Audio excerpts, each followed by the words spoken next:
இப்போ நீங்க 1975கள்ல இருந்தீங்கன்னா கண்டிப்பா இந்த போஸ்டரை உங்க ஊர்ல பார்த்திருப்பீங்க. ஆமா, அந்த நாம் இருவர் நமக்கு இருவர் போஸ்டர் தானே? கரெக்ட், அதேதான். ரேடியோ திறந்தா, டிவியை பார்த்தா, ஏன் பஸ் ஸ்டாண்ட்ல கூட அதே விளம்பரம் தான். மக்கள் தொகையை குறைப்பது தான் தேசபக்தி, அதுதான் நாட்டுக்கு நல்லது அப்படின்னு அரசாங்கம் ரொம்ப ஆக்ரோஷமா சொல்லிட்டு இருந்தாங்க. ரொம்ப தீவிரமான ஒரு கேம்பெயின் அது. ஆனா இப்போ இன்னைக்கு நிலைமைய கொஞ்சம் யோசிச்சு பாருங்களேன். அதே அரசாங்கம் உலக மேடைகள்ல நின்னு நம்ம கிட்ட தான் உலகத்திலே அதிக இளைஞர்கள் இருக்காங்க, இந்த மக்கள் தொகை தான் நம்ம மிகப்பெரிய பலம் அப்படின்னு ரொம்ப பெருமையா சொல்றாங்க. ஆமா, அந்த டெமோகிராஃபிக் டிவிடெண்ட் அப்படிங்கிற வார்த்தையை இப்போ அடிக்கடி கேட்க முடியுது. இத கேட்கும்போது இப்போ இந்த செஷனை கேட்டுட்டு இருக்கிற உங்களுக்கு எப்பவாவது தோணியிருக்கா, அதாவது ஒரு 30-40 வருஷமா நம்மளை ஏமாத்திட்டாங்களா அப்படின்னு? கண்டிப்பா தோணும். நேத்து வரைக்கும் எது பிரச்சனைன்னு சொன்னாங்களோ அதுவே இன்னைக்கு பலமா மாறிடுச்சுன்னு சொன்னா யாருக்குமே ஒரு சந்தேகம் வரும். அன்னைக்கு மக்கள் தொகை ஒரு பெரிய பாரம்னு சொன்னாங்க, இன்னைக்கு அது வரம்னு சொல்றாங்களே, இது எப்படி சாத்தியம்? இது வெறும் அரசியல் நாடகமா? இல்ல, இது நிறைய பேருக்கு இருக்கிற இயல்பான குழப்பம்தான். ஆனா நம்ம கிட்ட இருக்கிற பொருளாதாரம் மற்றும் வரலாற்று ஆதாரங்களை, அந்த சோர்சஸை கொஞ்சம் ஆழமா அலசி பார்த்தோம்னா நமக்கு ஒரு விஷயம் ரொம்ப தெளிவா புரியும். என்ன விஷயம் அது? இது அரசாங்கம் செஞ்ச ஏமாற்று வேலை கிடையாது. இது உலக பொருளாதாரத்துல நடந்த ஒரு பெரிய எவல்யூஷன், அதாவது ஒரு மிகப்பெரிய பரிணாம வளர்ச்சி. எவல்யூஷன் ரொம்ப பாசிட்டிவா சொல்றீங்க. ஆனா 70கள்ல இருந்த நிலைமையே வேற இல்லையா? அப்போ ஒரு குழந்தை பிறந்தா அதை நாட்டுக்கு ஒரு பாரம்னு தான் பார்த்தாங்க. உண்மைதான், அந்த காலகட்டத்தோட யதார்த்தம் அது. ஒரு குடும்பத்துல 5-6 குழந்தைங்க இருந்தா அவங்களுக்கு 3 வேளை சாப்பாடு போடவே மக்கள் ரொம்ப கஷ்டப்பட்டாங்க. அதனாலதான் ஃபேமிலி பிளானிங் அப்படிங்கறது இவ்ளோ தீவிரமா கொண்டு வந்தாங்க. நான் இதை எப்படி பாக்குறேன்னா, சொல்லுங்க. இப்போ ஒரு இன்ஜின் ரொம்ப வீக்கா இருக்குன்னு வச்சுக்கோங்க. சரி, அதுல ஒரு 20 பேரை ஏத்துனா என்ன ஆகும்? வண்டி நகரவே நகராது. ஒரு கட்டத்துல இந்த வீக்கான இன்ஜின் வெடிச்சிடும். எக்ஸாக்ட்லி. 70ஸ்ல நம்ம நாட்டோட நிலைமை அந்த வீக்கான என்ஜின் மாதிரி தான் இருந்ததா. அந்த என்ஜின் உதாரணம் சரியா பொருந்தும். 1970கள்ல நம்ம நாட்டோட உண்மையான நிலைமை என்னன்னு கொஞ்சம் பின்னோக்கி பார்க்கணும். நமக்கு சுதந்திரம் கிடைச்சி கொஞ்சம் வருஷம்தான் ஆயிருந்தது. பொருளாதார ரீதியா நாம ரொம்பவே வீக்கா இருந்தோம். பெரிய இண்டஸ்ட்ரீஸ் எதுவும் இல்ல. ஆமா, நம்ம நாட்டு அப்போ ஒரு அக்ரேரியன் எக்கானமின்னு சொல்லுவாங்க. அதாவது விவசாயத்தை மட்டுமே முழுசா நம்பியிருந்த ஒரு நாடு. ஆனா அந்த விவசாயமும் போதிய வளர்ச்சியில இல்ல. பாயிண்ட் 60கள்லயும் 70கள்லயும் பாத்தீங்கன்னா அமெரிக்காவிலிருந்து PL480 அப்படிங்கிற ஒரு திட்டத்துக்கு கீழே கோதுமை கப்பல் வந்தாதான் நமக்கு சாப்பாடு அப்படிங்கிற நிலைமையெல்லாம் கூட இருந்திருக்கு. ஓ, சாப்பாட்டுக்கே வெளிநாட்டை நம்பி இருந்தோம். ஆமா, அந்த மாதிரி சமயத்துல அரசாங்கத்தோடைய வருமானம் ரொம்ப ரொம்ப கம்மி. ஸ்கூல் கட்டவோ, ஆஸ்பத்திரி கட்டவோ, இல்ல பெரிய ஃபேக்டரி கட்டவோ அவங்க கிட்ட போதிய பணம் இல்ல. இன்ஃப்ராஸ்ட்ரக்சர் சுத்தமா இல்ல. ஒரு பக்கம் பணம் இல்ல, இன்னொரு பக்கம் மக்கள் தொகை ஏறிட்டே போகுது. கரெக்ட். இப்படி ஒரு வீக்கான பொருளாதார அடித்தளம் இருக்கும்போது வருஷா வருஷம் மக்கள் தொகை கோடிக்கணக்கில் ஏறிட்டு போனா என்ன ஆகும்? இருக்கிற கொஞ்ச நஞ்ச ரிசோர்சஸும் காணாம போயிடும். அதனாலதான் பாப்புலேஷன் கண்ட்ரோல் தேவைப்பட்டுச்சு. ஆமா, அதனால அந்த காலகட்டத்துக்கு மக்கள் தொகையை குறைக்கிறது அப்படிங்கிறது ஒரு சாய்ஸ் கிடையாது, அது ஒரு அத்தியாவசியம். வறுமையை குறைக்கணும்னா முதல்ல குடும்பத்துல இருக்கிற உறுப்பினர்களோட எண்ணிக்கையை குறைக்கணும்னு அரசாங்கம் உறுதியா நம்புச்சு. அப்போ இருக்கிற ரிசோர்சஸ காப்பாத்துறதுக்காக எடுத்த ஒரு சர்வைவல் ஸ்ட்ராட்டஜி தான் அந்த குடும்ப கட்டுப்பாடு. ஓகே, 70ஸோட நிலைமை இப்போ புரியுது. ஆனா ஏன் கேள்வி என்னன்னா, சொல்லுங்க, அன்னைக்கு அப்படி பாரமா இருந்த மக்கள் தொகை எப்படி இன்னைக்கு திடீர்னு டெமோகிராஃபிக் டிவிடெண்ட் அப்படிங்கிற ஒரு பிரம்மாண்டமான வார்த்தையா மாறுச்சு? வெறும் ஆட்கள் அதிகமா இருக்காங்கங்கிற அந்த ஒரு நம்பர் உலக பொருளாதாரத்துல எப்படி ஒரு நாட்டோட பலமா மாறும்? இங்கதான் நாம கவனிக்க வேண்டிய விஷயம் இருக்கு. வெறும் நம்பர் மட்டும் மாறல, ஒட்டுமொத்த உலகமே மாறிடுச்சு. உலகமே மாறிடுச்சுன்னா நீங்க குளோபலைசேஷன் சொல்றீங்களா? எக்ஸாக்ட்லி. 1991ல நம்ம நாடு கொண்டு வந்த பொருளாதார தாராளமயமாக்கல், அதாவது லிபரலைசேஷன், ஒரு பெரிய திருப்பு முனை. அதுக்கப்புறம் உலகளாவிய ஐடி பூம் வந்துச்சு. ஆனா அதுக்கும் அதிக மக்கள் தொகைக்கும் என்ன நேரடி சம்பந்தம்? ஆட்கள் அதிகம் இருந்தா வேலை இல்லாம திண்டாடுவாங்கன்னு தானே முன்னாடி பேசணும். இப்போ அந்த டெமோகிராஃபிக் டிவிடெண்ட் எப்படி வேலை செய்யுதுங்கிறத ஒரு முக்கோண சுழற்சி மாதிரி கற்பனை பண்ணி பாருங்க. இதுல 3 புள்ளிகள் இருக்கு. ஓகே, ஒரு முக்கோணம். முதல் புள்ளி என்ன? முதலாவது புள்ளி ஒர்க்கிங் ஏஜ் பாப்புலேஷன், அதாவது 15 வயசுல இருந்து 64 வயசுக்குள்ள இருக்கிற உழைக்கிற திறன் கொண்ட இளைஞர்கள். இன்னைக்கு உலகத்திலேயே இந்தியால தான் இவங்க ரொம்ப அதிகம். அதாவது யூத் பாப்புலேஷன் அதிகம். ஆமா, ஜப்பான், ஐரோப்பா மாதிரி மாதிரில பாத்தீங்கன்னா வயசானவங்க அதிகமாகிட்டாங்க. ஏன், சீனாவிலையும் முதியவர்கள் எண்ணிக்கை ரொம்ப கூடிடுச்சு. உலகத்தோட பல நாடுகள்ல சராசரி வயசு 35க்கும் மேல போயிட்டு இருக்கு. ஆனா இந்தியாவோட சராசரி வயசு வெறும் 28 தான். சோ உழைக்க நிறைய கைகள் இருக்கு. குளோபல் மார்க்கெட்ல நம்ம இளைஞர்கள் தான் இப்போ மெயின் ஃபோர்ஸ். சரி, இது முதல் புள்ளி. கரெக்ட். ஆனா வெறும் கைகள் இருந்தா மட்டும் போதாதே. அந்த முக்கோணத்தோட 2வது புள்ளி வேலை செய்யணும். அதுதான் கன்சம்ஷன், அதாவது நுகர்வு. கன்சம்ஷன்னா நாம செலவு பண்றத சொல்றீங்க? ஆமா, இவ்வளவு கோடிக்கணக்கான இளைஞர்கள், அதுவும் குறிப்பா மிடில் கிளாஸ் மக்கள் புதுசா வேலைக்கு போகும்போது அவங்க கைக்கு ஒரு டிஸ்போசபிள் இன்கம் வருது. 70கள்ல ஒரு ஸ்கூட்டர் வாங்கணும்னா காசு சேர்த்து வச்சு ஒரு 10 வருஷம் காத்திருக்கணும். ஆமா, என் தாத்தாலாம் அத பத்தி சொல்லிருக்காரு. ரொம்ப கஷ்டம் அப்பெல்லாம். ஆனா இன்னைக்கு அப்படி இல்ல. கையில பணம் வந்த உடனே பைக் வாங்குறாங்க, லேப்டாப் வாங்குறாங்க, ஸ்மார்ட் போன் வாங்குறாங்க, புது வீடு கட்டுறாங்க, சினிமாவுக்கு போறாங்க. உலகத்திலேயே மிகப்பெரிய கன்சூமர் மார்க்கெட் இப்போ நம்ம நாடு தான். ஓஹோ, அப்போ ஆட்டோமேட்டிக்கா டிமாண்ட் கிரியேட் ஆகுது. முன்னாடி சாப்பாட்டுக்கே கஷ்டப்பட்டவங்க இப்போ மிகப்பெரிய கன்சியூமரா மாறிட்டாங்க.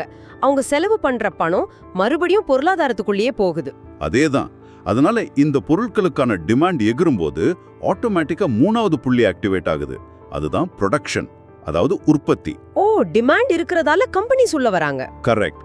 அதிக டிமாண்ட் இருக்கிறதால வெளிநாட்டு கம்பெனிகளும் சரி, உள்நாட்டு கம்பெனிகளும் சரி நம்ம ஊர்ல நிறைய முதலீடு பண்றாங்க. புது ஃபேக்டரிகளை திறக்கறாங்க, ஐடி பார்க் கட்டுறாங்க. இது மறுபடியும் என்ன பண்ணுதுன்னா நிறைய வேலை வாய்ப்புகளை உருவாக்குது. வாவ், இது ஒரு செயின் ரியாக்ஷன் மாதிரி இருக்கு. ஆமா, 70கள்ல உலக பொருளாதாரம் ரொம்ப மூடிய நிலையில, அதாவது க்ளோஸ்ட் எக்கானமியா இருந்தது. அதனால நம்ம மக்கள் தொகை நமக்கு ஒரு பெரிய பாரமா தெரிஞ்சது. இப்போ குளோபலைசேஷன் வந்த பிறகு, உலகமே ஒரு மார்க்கெட்டா மாறின பிறகு இந்த பெரிய மக்கள் தொகை ஒரு பெரிய ஆப்பர்ச்சுனிட்டியா மாறிடுச்சு. இத கேட்க ரொம்ப லாஜிக்கலா இருக்கு. டிமாண்ட், கன்சம்ஷன், ப்ரொடக்ஷன், இந்த மூணும் சேர்ந்து ஒரு பெரிய சைக்கிள் மாதிரி ஒர்க் ஆகுது. கரெக்ட். ஆனா இதுல ஒரு பெரிய கேள்வி இடிக்குதே. நான் உங்ககிட்ட ஒன்னு கேட்கணும். சொல்லுங்க, என்ன கேள்வி? இப்போ நீங்க சொல்றத வச்சு பார்த்தா மக்கள் தொகை அதிகமா இருக்கிறது ஒரு பெரிய அட்வான்டேஜ், அதுதான் பலம் அப்படின்னா 70கள்லயும் 80கள்லயும் அரசாங்கம் சொன்னதை கேட்டு மக்கள் தொகையை ரொம்ப ஸ்ட்ரிக்டா குறைச்ச நம்ம தென்னிந்திய மாநிலங்கள் எல்லாம் தப்பு பண்ணிட்டாங்களா? இது ரொம்ப இன்ட்ரெஸ்டிங்கான ஆர்குமெண்ட். இல்ல, நீங்க யோசிச்சு பாருங்க. தமிழ்நாடு, கேரளா, கர்நாடகா மாதிரி மாநிலங்கள்ல பாப்புலேஷன் growth ரேட் ரொம்ப கம்மி. அப்ப நம்ம இந்த டெமோகிராஃபிக் டிவிடெண்ட் ரேஸ்ல பின்தங்கிட்டோமா? வட மாநிலங்களுக்கு தான் இனிமேல் யோகாமா? நம்ம கிட்ட ஆட்கள் கம்மியா இருக்காங்களே. நிறைய பேர் இப்படிதான் தப்பா நினைச்சுக்கிட்டு இருக்காங்க. மக்கள் தொகை கம்மியா இருந்தா நமக்கு நஷ்டம் அப்படின்னு. ஆனா ஆதாரங்களை பார்த்தோம்னா தென்னிந்தியா பண்ணது ஒரு மிகப்பெரிய மாஸ்டர் ஸ்ட்ரோக்.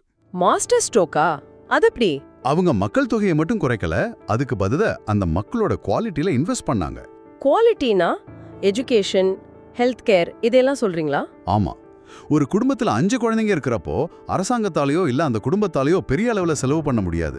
அவங்களுக்கு நல்ல சாப்பாடு கொடுக்கவே கஷ்டமா இருக்கும். ஆமா. ஆனா அதுவே ஒரு வீட்ல 1 இல்ல 2 குழந்தைங்க இருக்கும்போது அந்த குழந்தைங்களுக்கு பெஸ்டான எஜுகேஷன் கிடைச்சது. தென்னிந்திய மாநிலங்கள் என்ன பண்ணாங்கன்னா 80கள்ல இருந்தே நிறைய இன்ஜினியரிங் காலேஜ்கள், மெடிக்கல் காலேஜ்கள், பிரைமரி ஹெல்த் சென்டர்கள்னு ஒரு பெரிய ஹியூமன் இன்ஃப்ராஸ்ட்ரக்சரை பில்ட் பண்ணாங்க. ஓ, படிப்பு கொடுத்தாங்க, சுகாதாரம் கொடுத்தாங்க.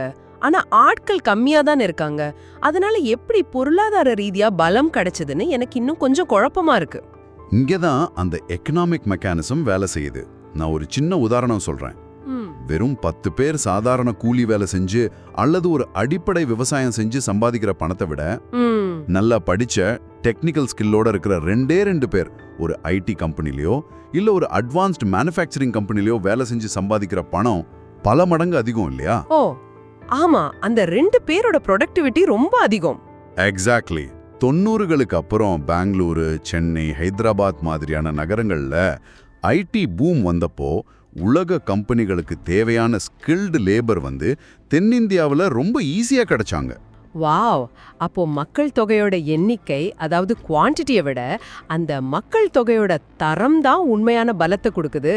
கண்டிப்பா. சும்மா உழைக்கிற கைகள் இருந்தா மட்டும் பத்தாது, அந்த கைகளுக்கு ஒரு ஸ்கில் இருக்கணும். அதை தென்னிந்தியா சரியா செஞ்சதுன்னு சொல்றீங்க. அதான் உண்மை. அதுதான் நாங்க குவாலிட்டி பாப்புலேஷன் அட்வான்டேஜ்னு சொல்றோம். அதனால தான் இன்னைக்கு மக்கள் தொகை கம்மியா இருந்தாலும் ஜிடிபிலையும் சரி, சென்ட்ரல் கவர்மெண்ட்டுக்கு கட்டப்படுற வரி வருமானத்திலையும் சரி, தென்னிந்தியா மாநிலங்கள் ரொம்ப முன்னணியில இருக்கு. பெர் கேபிட்டா இன்கமும் இங்க அதிகமா இருக்கு. ஆமா, ஒரு நாட்டுக்கு வெறும் பாப்புலேஷன் மட்டும் இருந்தா பத்தாது, அதை எப்படி ஸ்கில்டு ஒர்க் ஃபோர்ஸை மாத்துறோம் அப்படிங்கிறதுல தான் தென்னிந்தியா ஜெயிச்சிருக்கு. இது லாங் டேர்ம்ல ஒரு மிகப்பெரிய ஸ்ட்ரென்த். அப்போ டெமோகிராஃபிக் டிவிடெண்ட் அப்படிங்கிறது சும்மா நிறைய மக்கள் இருந்தாலே ஆட்டோமேட்டிக்கா வானத்துல இருந்து குதிச்சிடுற ஒரு மேஜிக் கிடையாது. கிடையவே கிடையாது. எனக்கு இது எப்படி தோணுதுன்னா, சமையலறையில நிறைய காய்கறிகள் இருக்குன்னு வச்சுப்போம். நிறைய காய்கறிகள் இருந்தா மட்டும் அது ஒரு அருமையான உணவா மாறிடுமா? மாறாது இல்லையா? கண்டிப்பா மாறாது. அது சரியா நறுக்கி சமைக்க ஒரு நல்ல சமையல்காரரும் வேணும், சரியான செய்முறையும் வேணும். இங்க காய்கறிகள் தான் மக்கள் தொகை, அந்த சமையல்காரர் தான் அரசாங்கம், பாலிசிஸ் தான் அந்த செய்முறை. அப்படிதானே? ரொம்ப அருமையான உதாரணம். இது ஒரு பெரிய கப்பலுக்கு எப்படி என்ஜின் முக்கியமோ அதே அளவுக்கு அந்த கப்பலை ஓட்டுற கேப்டனும் டிசைகாட்டியும் முக்கியம். இங்க மக்கள் தொகைங்கிறது என்ஜின், அதை சரியான திசையில கொண்டு போற பாலிசிகள் தான் அந்த கேப்டன். சரியான மேனேஜ்மெண்ட் இல்லைன்னா அந்த கப்பல் என்ன ஆகும்? பாறையில மோதி மூழ்கிடும். ஆமா, இது வெறும் தியோரி கிடையாது. உலக அளவுல சோர்சஸை எடுத்து பார்த்தோம்னா இதுக்கு நிறைய உதாரணங்கள் இருக்கு. ஒரு பாப்புலேஷனை எப்படி பெர்ஃபெக்ட்டா யூஸ் பண்ணணும் அப்படிங்கிறதுக்கு சீனா ஒரு பெஸ்ட் எக்ஸாம்பிள். சீனா என்ன பண்ணாங்க? அவங்களும் ஒரு காலத்துல பாப்புலேஷனை ரொம்ப ஸ்ட்ரிக்ட்டா கண்ட்ரோல் பண்ணாங்க இல்லையா? ஆமா, ஒன் சைல்ட் பாலிசி எல்லாம் கொண்டு வந்தாங்க. ஆனா 80கள்லயும் 90கள்லயும் அவங்க கிட்ட இருந்த அந்த மிகப்பெரிய உழைக்கும் வர்க்கத்தை, அதாவது அந்த யூத் பாப்புலேஷனை ரொம்ப பிளான் பண்ணி மேனுஃபேக்சரிங் செக்டருக்கு கொண்டு போனாங்க. ஓ, ஸ்பெஷல் எக்கனாமிக் ஜோன்ஸ், அந்த SEZ எல்லாம் உருவாக்குனாங்களே, அத சொல்றீங்க? கரெக்ட். அவங்க ஊர்ல உலகத்தோட எல்லா கம்பெனியும் ஃபேக்டரி ஆரம்பிக்கிற மாதிரி ஒரு சிறப்பான சூழ்நிலையை உருவாக்குனாங்க. இன்ஃப்ராஸ்ட்ரக்சர் கொடுத்தாங்க. இதனால என்ன ஆச்சுன்னா, ஆப்பிள் போன்ல இருந்து சாதாரண பிளாஸ்டிக் பொம்மை வரைக்கும் எல்லாமே சீனால உற்பத்தியாக ஆரம்பிச்சது. அதனால அங்க இருக்கிற கோடிக்கணக்கான மக்களுக்கு வேலை கிடைச்சது. சீனா உலகத்தோட ஃபேக்டரியாவே மாறிடுச்சு. அவங்க டெமோகிராஃபிக் டிவிடெண்ட்டை முழுசா அறுவடை செஞ்சுட்டாங்க. ஆமா, ஆனா இங்க நம்ம கவனிக்க வேண்டிய ஒரு விஷயம் இருக்கு. என்ன அது? சீனா ஒரு கம்யூனிஸ்ட் நாடு. அவங்க நினைச்சா மக்களை ஃபேக்டரிக்குள்ள கட்டாயப்படுத்தி வேலை வாங்க முடியும். எங்க ஃபேக்டரி கட்டணும்னு ஒரே ராத்திரியில சட்டம் போட முடியும். ஆமா, எதிர்த்து யாரும் கேள்வி கேட்க முடியாது. ஆனா நம்ம ஊர்ல அப்படி பண்ண முடியாதே. ஜனநாயகத்துல, அதுவும் இந்தியால இந்த மாடல் அப்படியே வேலை செய்யுமா? ஒரு கிராமத்துல ஃபேக்டரி கட்டணும்னா கூட 100 பர்மிஷன் வாங்கணும். அது ரொம்ப வேலிடான பாயிண்ட். ஜனநாயக நாட்டுல மக்களை இப்படிதான் வேலை செய்யணும்னு கட்டாயப்படுத்த முடியாது. ஆனா வேலை வாய்ப்புகளை அரசாங்கத்தால உருவாக்க முடியும். சரியான எஜுகேஷன் கொடுத்து இண்டஸ்ட்ரீஸ் வரதுக்கான பாலிசிகளை கொண்டு வரணும். அப்படி கவர்மெண்ட் கோட்டை விட்டா என்ன ஆகும்? கவர்மெண்ட் இதுல கோட்டை விட்டா என்ன ஆகும்னு சில ஆப்பிரிக்க நாடுகளை பார்த்தா நமக்கு நல்லா புரியும். ஆப்பிரிக்கால என்ன நடக்குது? அங்கேயே நிறைய இளைஞர்கள் இருக்காங்களே. சப்சஹாரன் ஆப்பிரிக்கா பகுதிகளில், உதாரணத்துக்கு நைஜீரியா மாதிரியான நாடுகளில் பார்த்தீங்கன்னா மக்கள் தொகை ரொம்ப வேகமா வளருது. இளைஞர்கள் இந்தியாவை விட அங்க ரொம்ப அதிகம் இருக்காங்க. ஆனா அந்த இளைஞர்களுக்கு சரியான கல்வியோ வேலை வாய்ப்போ அங்க இல்ல. அரசாங்க கிட்ட அதை சமாளிக்க முறையான பிளானிங் இல்ல. சோ உழைக்க தயாரா இருக்கிற கோடிக்கணக்கான இளைஞர்கள் இருக்காங்க, ஆனா அவங்களுக்கு எந்த வேலையும் இல்ல. இது ரொம்ப ஆபத்தான சிச்சுவேஷன் ஆச்சே. அதுதான் பெரிய பிரச்சனை. வேலை இல்லாத இளைஞர்கள் விரக்தி அடையும் போது அது ஒட்டுமொத்தமா வறுமையில போய் முடியுது. கிரைம் ரேட் அதிகமாகுது, சமூக பிரச்சனைகள் உருவாகுது. கடைசியில் அது ஒரு பெரிய பொலிட்டிக்கல் கிரைசிஸா மாறிடுது. அதனால தான் சொல்றேன், பாப்புலேஷன் அப்படிங்கிறது ஒரு நியூக்ளியர் எனர்ஜி மாதிரி. அதை சரியா சேனலைஸ் பண்ணா அது மின்சாரமா மாறி நாட்டே வெளிச்சமாக்கும். இல்லைன்னா அது வெடிச்சு ஒட்டுமொத்த நாட்டையும் அழிச்சிடும். நீங்க சொல்றத பார்க்கும்போது ஒரு விஷயம் ரொம்ப தெளிவா புரியுது. அரசாங்கம் அவங்க பாலிசியை மாத்தினது தப்பில்ல. 70கள்ல இருந்த சூழ்நிலைக்கு பாப்புலேஷனை கண்ட்ரோல் பண்ணணும்னு நினைச்சாங்க, அது சரி. இன்னைக்கு குளோபலைசேஷன் வந்த பிறகு இருக்கிற இளைஞர்களை ஒரு அட்வான்டேஜா மாத்தணும்னு நினைக்கிறாங்க, அதுவும் சரிதான். ஆமா, அது காலத்தின் கட்டாயம். ஆனா ஒரு விஷயம் எனக்கு இன்னும் இடிக்குது. இதையெல்லாம் மக்கள் ஏன் புரிஞ்சுக்க மாட்டேங்கிறாங்க? ஏன் ஒரு ஏமாற்றப்பட்ட ஃபீலிங், நம்மள முட்டாளாக்கிட்டாங்களோ அப்படிங்கிற ஒரு கோபம் இன்னும் மக்கள் மனசுல இருக்கு. ஏன்னா அரசாங்கம் இந்த மாற்றத்தை மக்களுக்கு சரியா கம்யூனிகேட் பண்ணல.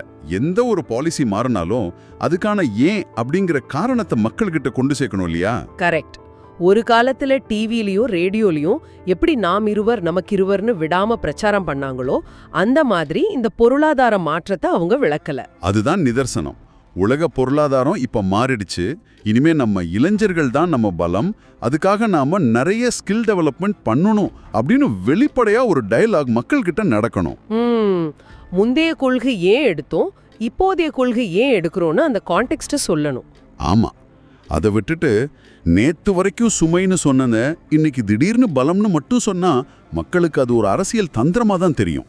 இந்த தகவல் தொடர்பு இடைவெளி, அதாவது கம்யூனிகேஷன் கேப் தான் எல்லா குழப்பத்துக்கும் காரணம். ஓகே, இப்போ இந்த மொத்த விஷயத்தையும் நாம் ஒரு நட்செல்லா பார்க்கணும்னா, மக்கள் தொகை அப்படிங்கிறது தானாவே ஒரு சாபமும் கிடையாது, வரமும் கிடையாது.